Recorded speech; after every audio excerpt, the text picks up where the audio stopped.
தனுசு ராசி சனிப்பெயர்ச்சி 2026 முக்கிய விவரங்கள். பெயர்ச்சி தேதி மார்ச் 6, 2026. பெயர்ச்சி: சனி பகவான் கும்பராசியிலிருந்து மீன ராசிக்கு, உங்கள் ராசிக்கு 4ஆம் இடம்பெயர்கிறார். நிலை: கடந்த 7.5 ஆண்டுகளாக உங்களை ஆட்டிப்படைத்த ஏழரை சனி இதோடு முழுமையாக முடிவடைகிறது. இது உங்களுக்கு கிடைத்த மிகப்பெரிய நிம்மதியாகும்.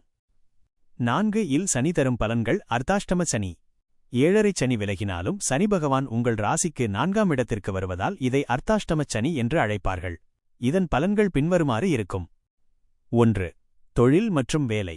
கரியர். பணிச்சுமை. 7.5 சனியில் இருந்த அலைச்சல்கள் குறையும். ஆனால் அலுவலகத்தில் வேலைப்பளு ஒர்க்லோட் அதிகமாக இருக்கும். கடினமாக உழைக்க வேண்டியிருக்கும். வேலை மாற்றம். சிலருக்கு தொழிலில் இடமாற்றம் அல்லது வசிப்பிட மாற்றம் ஏற்படலாம். எச்சரிக்கை: 4ஆம் இடம் சுகஸ்தானம் என்பதால் பணியிடத்தில் உங்கள் ஆவணங்கள், ஃபைல்ஸ், டாக்குமெண்ட்ஸ் மற்றும் ரகசியங்களை மிகவும் ஜாக்கிரதையாக வைத்துக் கொள்ளவும். 2. குடும்பம் மற்றும் சொத்து. ஃபேமிலி மற்றும் ப்ராப்பர்ட்டி.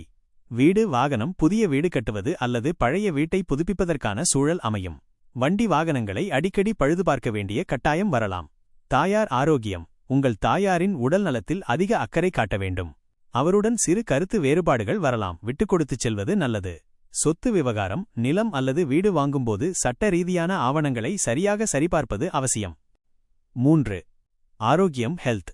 மன அழுத்தம். 7.5 சனி விலகுவதால் ஒரு பெரிய பாரம் குறைந்தாலும் அர்த்தாஷ்டமச் சனியால் அவ்வப்போது சோர்வு அல்லது தூக்கமின்மை ஏற்படலாம். கவனம்: இதய நோயாளிகள் மற்றும் இரத்த அழுத்தம் உள்ளவர்கள் மருத்துவ பரிசோதனைகளை சரியாகச் செய்து கொள்ள வேண்டும். சரியான நேரத்திற்கு உணவருந்துவது நல்லது. ஆறுதல் தரும் உச்சகுரு. ஜூன் 2026 முதல்.